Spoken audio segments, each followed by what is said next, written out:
என்னது இதுலையா பிரியாணி செஞ்சீங்க, இவ்வளோ சாஃப்டாக கறி மாதிரியே இருக்குது அப்படின்னு உங்களை எல்லாருமே ஆச்சரியப்படுற மாதிரி கேட்பாங்க. அப்படி ஒரு அட்டகாசமான பிரியாணி தான் பார்க்க போகிறோம். பலாக்காய் பிரியாணி தாங்க. இது வந்து சைவ பிரியர்கள் நிறைய பேர் நம்ம சேனலில் கேட்டுகிட்டே இருந்தீங்க, எப்பயும் அசைவ பிரியாணி தான் போடுறீங்கன்னு. இன்றைக்கி இந்த பலாக்காய் பிரியாணி எப்படி செய்யலான்னு பார்க்கலாம். எப்படி க்ளீன் பண்ணுறதுன்னு பார்த்துட்டிங்க. 1 கிலோ அரிசியை நல்லா ஊற வச்சுங்க. 300 கிராம் வரைக்கும் கடலை எண்ணெயை யூஸ் பண்ணுங்கள், நல்லா வாசமாக இருக்கும். 5 கிராம் பட்டை, 2 கிராம் ஏலக்காய், 2 கிராம் கிராம்பு போட்டு அதில் பாதி வந்து பவுடர் பண்ணி எடுத்து வச்சுங்க. மீதம் உள்ள பட்டை கிராம் ஏலக்காய் சூடான எண்ணெயில் போட்டுட்டு 150 கிராம் பூண்டு, 100 கிராம் இஞ்சி போட்டு நல்லா பொன்னேரமாக வதக்குங்க. 1/4 கிலோ தக்காளி, 1/4 கிலோ வெங்காயம், ஒரு கைப்பிடி கொத்தமல்லி புதினா, 100 கிராம் தயிர் போட்டு நல்லா வதக்கி கிரேவி பதத்துக்கு ரெடி பண்ணிவிடுங்க. அதுக்கப்புறம் கட் பண்ணி வச்ச பலாக்காய் இதில் போட்டுடலாம். இது கூடவே பார்த்தீங்கன்னா 10 கிராம் சக்தி தனி மிளகாத்தூள், 45 கிராம் கல் உப்பும், அரைச்சி வச்ச மீதி இருக்கிற பட்டை கிராம்பு தூளி இதில் போட்டு நல்லா வதக்கினா கமன்னு வாசனை வரும். 1 பங்கு அரிசிக்கு 1.5 பங்கு தண்ணி வச்சு மூடி போட்டு வைங்க. 1/2 மணி நேரம் அப்படியே ஃபுல் சிம்மில் வச்சிங்கன்னா நல்லா பஞ்சாக வந்து இந்த பலாக்காய் வெந்துடும். அதுக்கப்புறம் பெரிய சைஸ் லெமன் ஒன்று ஊற்றிட்டு ஊற வச்ச அரிசியை இதோட சேர்த்துருங்க.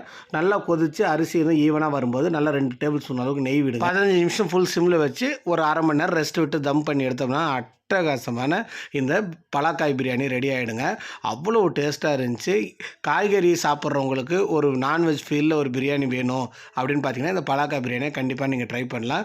அப்படியே எடுத்து உடச்சோன்னா மட்டன் மாதிரியே இருந்துச்சுங்க. அந்த அளவுக்கு ஒரு டேஸ்ட்டான பிரியாணி என் பையனுக்கும் ரொம்ப பிடிச்சிருந்துச்சு. அவனே ரொம்ப என்ஜாய் பண்ணி சாப்பிட்டாங்க.